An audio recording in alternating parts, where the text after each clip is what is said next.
Everyone knows Jamaica for reggae, Bob Marley, and beaches, but what if I told you there are communities that pay no taxes to the government, a place where you can be jailed for carrying an empty bullet casing, and indigenous groups that signed peace treaties with the British that are still legally binding today? You won't believe these secrets hiding behind the paradise facade.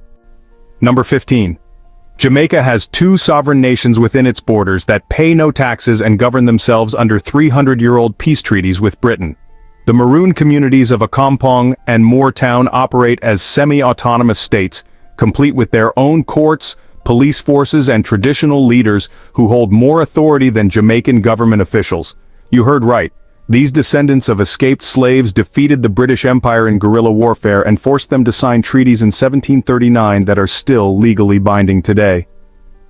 Picture walking into a Accompong town in St. Elizabeth Parish where 600 residents live under laws that predate American independence, and where the elected colonel has the power to grant asylum to fugitives from Jamaican justice. Their 6,000 acres of communal land cannot be sold, taxed, or seized by the government, making them some of the only truly free territories in the Caribbean. The British colonial administration was so desperate to end the costly Maroon Wars that they granted these communities rights that modern Jamaica cannot legally revoke. Here's the crazy part. If you commit a crime in Jamaica and reach Maroon territory, traditional law takes precedence over national law, creating a legal sanctuary that operates like a sovereign embassy. The annual January 6th celebration commemorates their military victory over the British Empire, making it the only place in Jamaica where people celebrate defeating the same colonial power that other Jamaicans honor. Number 14. Carrying a single empty bullet casing in Jamaica can result in 15 years in prison, even if you found it accidentally. Wait until you find out how strict Jamaica's ammunition laws are. Possession of any ballistic material, including spent shells, dummy rounds, or even decorative ammunition, carries the same penalty as carrying a loaded firearm. American tourists regularly get arrested at Norman Manley Airport for having forgotten hunting souvenirs or military memorabilia in their luggage, facing mandatory minimum sentences that exceed most U.S. drug convictions. The law makes no distinction between live ammunition and empty casings, treating a souvenir bullet shell from a Civil War battlefield the same as smuggling weapons. Jamaican courts have sentenced visitors to decades in prison for carrying items that would be legal novelties in most countries, including antique ammunition, replica bullets, and even toy gun accessories that contain metal components. Picture customs officers using metal detectors and X-ray machines specifically designed to catch tourists carrying forgotten ammunition, with detection rates so high that the U.S. Embassy maintains a permanent legal assistance program for arrested Americans. The most shocking aspect is that claiming ignorance provides no legal defense. Intent is irrelevant under Jamaican firearms legislation, making accidental possession identical to deliberate smuggling in the eyes of the law. Number 13. Jamaica's patois language is so complex that Google Translate still cannot accurately process it, despite being spoken by 3 million people daily. Sounds unbelievable, but this English-based Creole contains grammar structures, vocabulary, and syntax patterns that really confuse artificial intelligence systems designed to handle over 100 world languages. Jamaican patois blends English, Spanish, Portuguese, and multiple West African languages into a linguistic system so unique that professional translators require specialized training just to achieve fluency. The complexity actually stems from its tonal variations, where identical words carry completely different meanings based on subtle pronunciation changes that native speakers learn intuitively, but computers just can't detect. Picture a conversation where how you do can mean hello, goodbye, or even an insult depending on voice inflection, facial expression, and cultural context that algorithms simply struggle to interpret.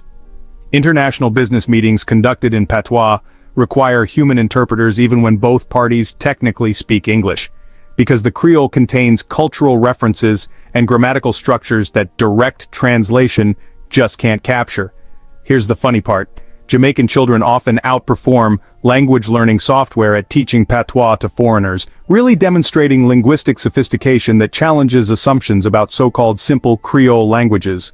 The language evolves so rapidly that dictionaries become outdated within years, incorporating new slang, cultural references, and linguistic innovations faster than academic institutions can even document them. Number 12. Jamaica produces 75% of the world's allspice, but locals call it pimento, and, Honestly, most tourists leave without ever tasting authentic Jamaican seasoning.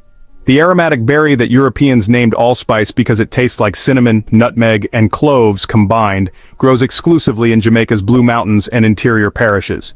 Yet resort restaurants rarely use authentic pimento in their so-called Jamaican dishes. Traditional jerk seasoning requires fresh pimento berries and wood, but tourists typically experience artificial flavoring that bears no resemblance to the complex, smoky taste that local families have perfected over generations. Picture pimento groves covering thousands of mountain acres, where farmers harvest berries by hand using techniques unchanged since Spanish colonization, producing spices that command premium prices in European markets while local communities still struggle economically. The export economy means that genuine Jamaican pimento costs more in Kingston supermarkets than imported spices from other countries, creating this bizarre situation where Jamaican cooks can't afford their own indigenous seasoning. International food companies buy raw pimento at low prices, process it overseas, and resell finished products to Jamaica at massive markups, generating profits for foreign corporations while impoverishing the farming communities that actually grow this unique crop. The most frustrating aspect is cultural appropriation. American and European companies market Jamaican jerk seasoning made with artificial flavoring, while authentic pimento farmers receive less than 5% of the final retail price for products that couldn't exist without their labor and traditional knowledge. Number 11. The Blue Mountain coffee region covers less than 6,000 acres but produces coffee that sells for $50 per pound, while local farmers cannot afford to drink their own harvest. You heard right. Jamaica Blue Mountain coffee commands higher prices than most champagne. Yet the farmers who grow it typically drink instant coffee because they sell their entire harvest to Japanese buyers who pay premium prices for beans grown above 3,000 feet elevation. This economic paradox creates mountain communities where families wake up to the aroma of the world's most expensive coffee while drinking Nescafe for breakfast. The Japanese market controls 85% of Blue Mountain coffee exports, paying prices so high that a single pound of authentic beans equals a week's wages for many Jamaican workers. Picture coffee farmers hand-picking beans on steep mountain slopes, processing them using traditional methods that require days of meticulous attention, then watching trucks carry their entire annual income toward Kingston's port, while they budget for cheaper Brazilian coffee at the local shop. The certification process is so strict that only coffee grown in specific parishes at precise altitudes can carry the Blue Mountain designation, creating artificial scarcity that benefits wealthy landowners and international distributors while excluding small farmers from premium markets. Here's the crazy part. Counterfeit Blue Mountain coffee actually sells globally for higher prices than authentic Jamaican beans, generating billions in profits for fraudulent operations, while legitimate farmers struggle to survive in an export-only economy that treats them like laborers rather than artisans. Number 10. Jamaica's marijuana decriminalization created, well, a bizarre legal system where possession of 2 ounces results in a $3.25 fine, but selling the same amount can mean 5 years in prison. The 2015 Dangerous Drugs Amendment Act decriminalized small amounts of cannabis for personal use, but it created legal contradictions that make buying marijuana more dangerous than possessing it. Under current law, you can legally own up to 56 grams of cannabis and even smoke it publicly, but every dealer who sells it commits a serious felony punishable by years in prison. This legal paradox means that tourists can possess marijuana without criminal consequences, but any Jamaican who provides it faces harsh penalties that haven't changed since the colonial era. Picture police officers issuing 500 Jamaican dollar tickets, about $3.25 US, to tourists found with marijuana, while simultaneously arresting locals for selling the exact same substance, creating a two-tier justice system based on economic privilege rather than public safety. The law allows licensed medical marijuana dispensaries but restricts them so heavily that most operate at a loss, while illegal dealers face the same penalties as heroin traffickers despite marijuana's legal status for end users. Here's the absurd part. You can legally grow 5 cannabis plants for personal use, but sharing your harvest with friends remains a felony, making Jamaica the only country where marijuana is simultaneously legal and illegal depending on how you obtained it. Religious groups like Rastafarians received exemptions for sacramental use, but secular users face criminal prosecution for identical behaviors, creating constitutional questions about religious discrimination that courts continue to debate. Number 9. The town of Port Royal was once called the wickedest city on earth, and Yeah, it sank into the ocean during a 1692 earthquake that locals still believe was divine punishment. Wait until you find out that this notorious pirate haven, where Henry Morgan and other Caribbean buccaneers spent their plunder, literally disappeared beneath the waves in less than 2 minutes, taking 2,000 residents and countless treasure hoards to the ocean floor. The earthquake and tsunami struck at 11:43 a.m. on June 7, 1692, swallowing 2/3 of the city, including its famous brothels, taverns, and warehouses filled with stolen Spanish gold. Modern underwater archaeology has revealed perfectly preserved buildings, complete with skeletons still sitting at tavern tables and treasure chests scattered across the seabed, creating one of the world's richest underwater archaeological sites. Picture a city so notorious for debauchery that European moral authorities declared its destruction an act of God, where pirates spent fortunes on alcohol and prostitution while planning raids against Spanish treasure fleets. The surviving residents rebuilt Port Royal multiple times, but hurricanes, fires, and subsequent earthquakes continued destroying the town, reinforcing local beliefs that the area remains cursed for its sinful past. Here's the scary part. Marine archaeologists estimate that millions of dollars in pirate treasure remain buried beneath Port Royal's harbor. But salvage attempts trigger local opposition from residents who fear disturbing the supernatural forces they believe protect the sunken city. The area experiences unusual seismic activity that geologists struggle to explain, leading some scientists to theorize that the original earthquake created unstable geological conditions that make Port Royal permanently vulnerable to natural disasters. Number 8. Jamaica's cockpit country contains over 100 cave systems that have never been fully explored, hiding unknown species and possible archaeological treasures.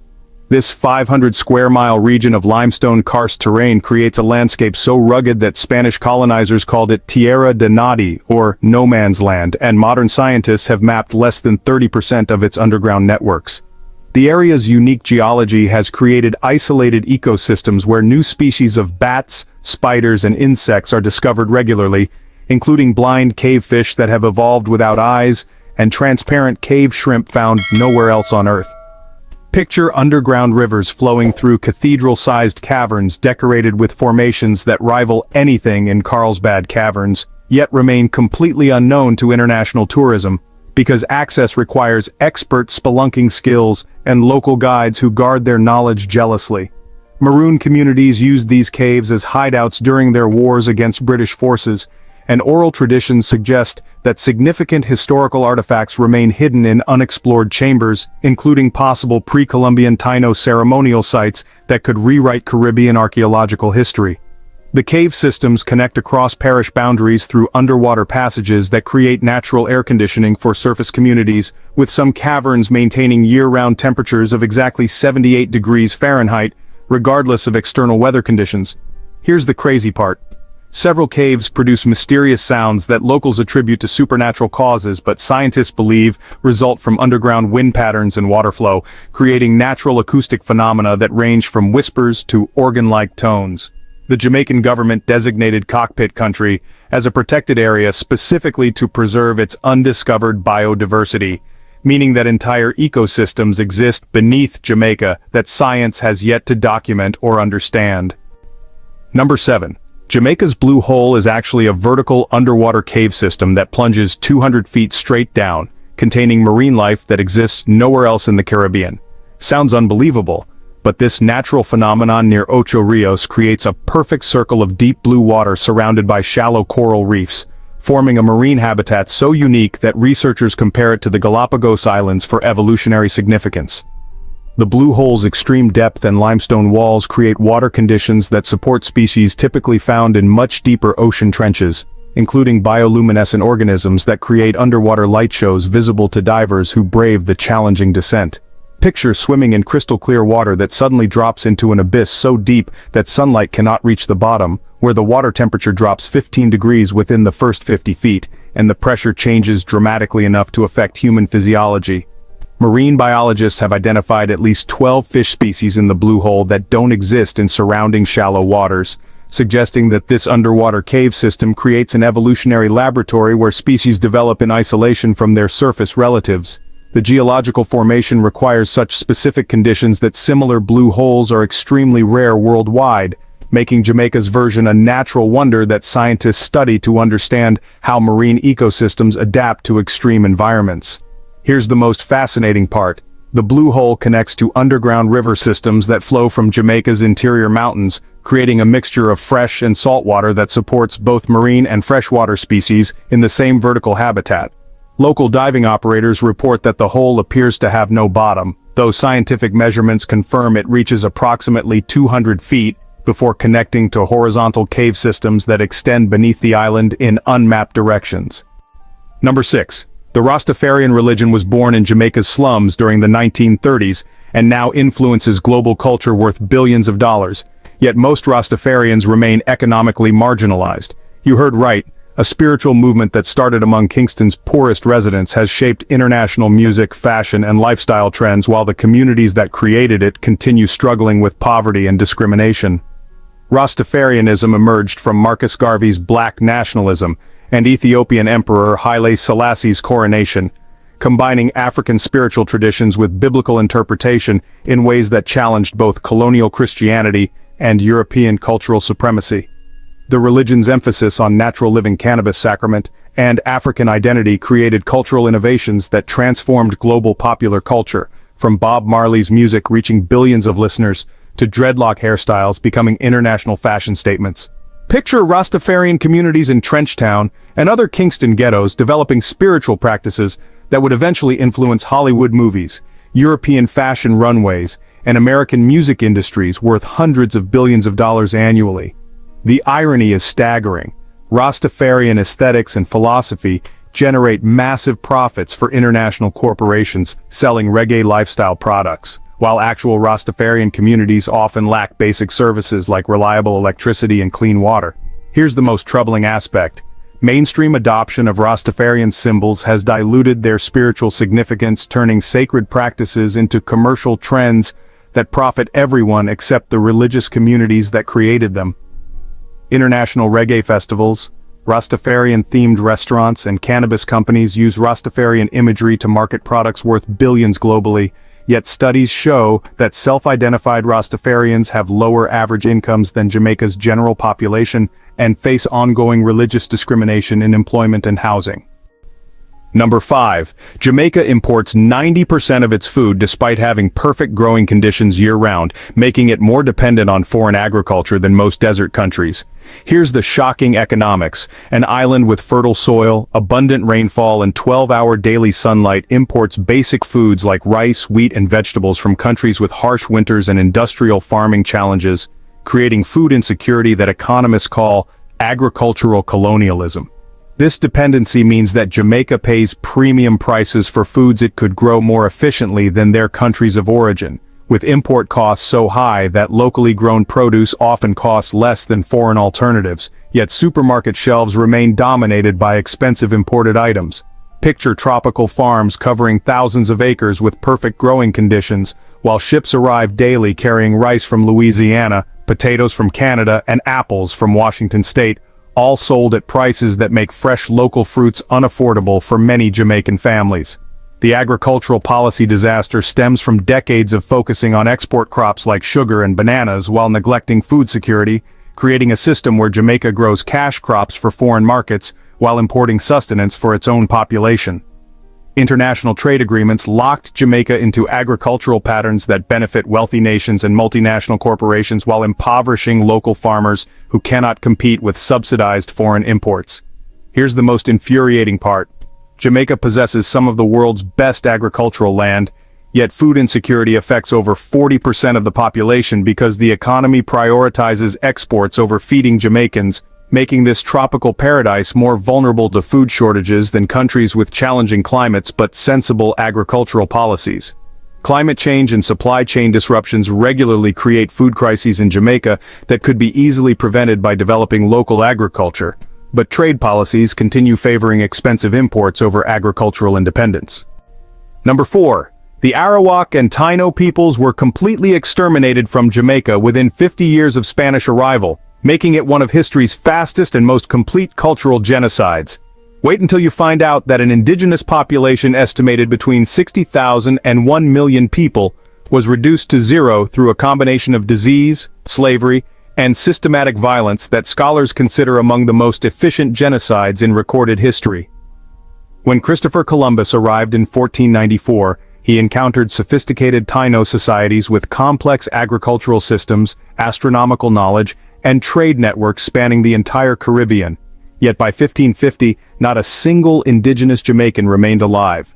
The Spanish encomienda system forced Taino people into gold mining and agricultural labor under conditions so brutal that entire communities chose collective suicide rather than continued enslavement, with some families drowning themselves in groups to avoid watching their children work themselves to death. European diseases like smallpox and typhus killed an estimated 90% of the indigenous population within the first decade, but Spanish colonizers accelerated the process by destroying Taino food systems, burning villages, and separating families to prevent cultural transmission. Picture a complete civilization, with its own language, religion, artistic traditions, and historical knowledge, disappearing so thoroughly that modern Jamaicans know more about ancient Rome than about the people who lived on their island just 500 years ago. The cultural erasure was so systematic that virtually no Taino artifacts, place names, or traditions survived into the modern era, making Jamaica unique among Caribbean islands for having no indigenous cultural influence in its contemporary identity. Here's the most tragic aspect.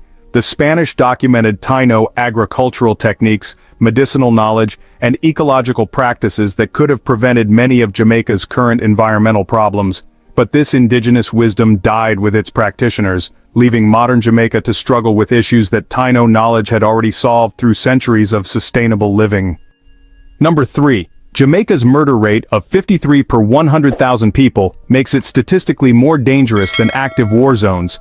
Yet tourism marketing successfully portrays it as a safe Caribbean paradise. You heard right, Jamaica has higher homicide rates than Syria during its civil war, Afghanistan under Taliban control, and most sub-Saharan conflict zones, yet international visitors arrive believing they're entering a peaceful tropical getaway. The violence is so concentrated in specific communities that tourists can spend weeks in resort areas without witnessing the reality that makes Jamaica one of the world's most dangerous countries for its own residents. Picture Kingston neighborhoods where residents live under informal curfews, children walk to school past memorial walls covered with photos of murder victims, and families plan daily activities around avoiding areas controlled by competing gangs, while just miles away, cruise ship passengers enjoy beach parties and reggae shows. The statistical contrast is staggering. Tourists are more likely to be struck by lightning than murdered in Jamaica, while local residents face violence rates that exceed most international war zones, creating two completely separate realities on the same island. International tourism generates $3 billion annually by marketing Jamaica as a safe paradise, while the same government struggles to control violence that kills over 1,400 people yearly in a population smaller than metropolitan Phoenix. Here's the most disturbing element. The tourism industry actively collaborates with law enforcement to maintain secure zones around resorts and attractions, essentially creating fortified enclaves where foreign visitors experience an artificial version of Jamaica, while real Jamaican communities endure violence levels that would trigger international intervention if they occurred in other contexts. The economic dependency on tourism means that acknowledging the violence would devastate the economy, creating political incentives to maintain this dangerous fiction rather than address the underlying social issues that make Jamaica statistically more lethal than most war-torn nations. Number 2. Jamaica's brain drain is so severe that the country trains more doctors and nurses per capita than any other nation, yet has fewer medical professionals than countries that produce none of their own. Sounds impossible. But Jamaica's medical schools and nursing programs are so excellent that they supply healthcare workers to the United States, Canada, and the United Kingdom, while Jamaican patients wait months for basic medical appointments and rural communities have no doctors at all. The University of the West Indies medical program ranks among the world's best, producing physicians who pass American medical licensing exams at higher rates than graduates from many U.S. medical schools, yet 85% of Jamaican-trained doctors emigrate within 5 years of graduation. Picture state-of-the-art medical training facilities in Kingston producing world-class healthcare professionals who immediately board planes to practice medicine in countries that couldn't train enough doctors themselves, leaving Jamaica with critical shortages that force patients to travel to other islands for procedures that Jamaican doctors perform routinely in American hospitals. The economic incentives are overwhelming. A newly graduated Jamaican doctor can earn more in 1 month working in a U.S. hospital than they would make in an entire year practicing in Jamaica, while student loans and family financial pressures make emigration a practical necessity rather than a career choice. International recruiting agencies specifically target Jamaican medical graduates, offering immigration assistance, housing, and salaries that make remaining in Jamaica economically irrational, despite the desperate local need for healthcare professionals. Here's the most tragic irony. Jamaica spends more per capita on medical education than most developed countries, subsidizing training costs through taxpayer funding that effectively provides free medical education to healthcare workers who immediately leave to serve foreign populations, creating a system where poor Jamaican communities finance medical training for professionals they'll never benefit from. The healthcare crisis has reached the point where some rural areas have not had a resident doctor for over a decade, while Jamaican-trained physicians staff emergency rooms from Miami to Toronto, making Jamaica perhaps the only country that solves other nations' doctor shortages while creating its own medical emergency. Number 1.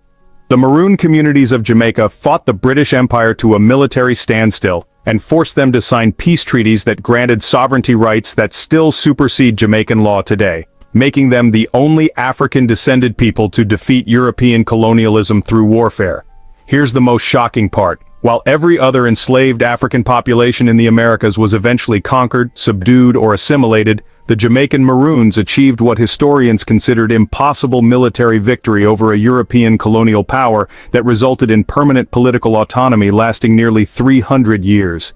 These escaped slaves and their descendants waged guerrilla warfare so effectively that the British colonial government, despite controlling the world's most powerful navy and army, was forced to negotiate peace treaties that granted Maroon communities self-governance, tax exemption, and territorial sovereignty that modern Jamaica legally cannot revoke.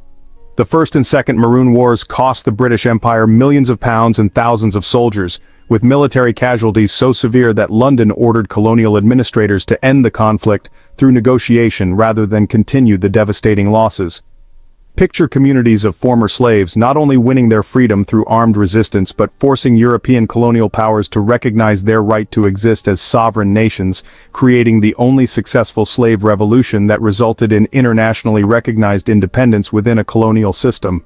The military tactics developed by Maroon fighters influenced liberation movements across the Americas, from Haitian revolutionaries to South American independence wars, yet their complete victory remains unique in the history of African resistance to European colonialism. Most remarkably, the peace treaties signed in 1739 and 1796 remain legally binding today, making Accompong and Moortown semi-autonomous territories where traditional African governance systems operate alongside but independently from Jamaica's Westminster parliamentary democracy. Here's what makes this absolutely unprecedented. These communities not only achieved military victory against impossible odds but created sustainable political institutions that have maintained their independence for longer than the United States has existed as a nation, proving that African political traditions could successfully resist and ultimately triumph over European colonial domination when given the geographic and strategic advantages that allowed traditional military wisdom to overcome technological superiority. So we've just discovered Jamaica's most incredible secrets, from sovereign Maroon nations to underwater cave systems to the fastest indigenous genocide in history. Which one shocked you the most? Have you ever experienced the real Jamaica beyond the tourist resorts? Hey, don't forget to subscribe for more hidden truths about Caribbean islands that will completely change how you see paradise. There's this huge demand while Mexican vanilla farmers struggle to survive in an export-only economy. So, do you think globalization benefits producing countries? Mexican vanilla producers receive less than 3% of the final retail price when their beans end up in premium American desserts, creating wealth for international distributors while, honestly, impoverishing the indigenous communities who invented vanilla cultivation thousands of years ago.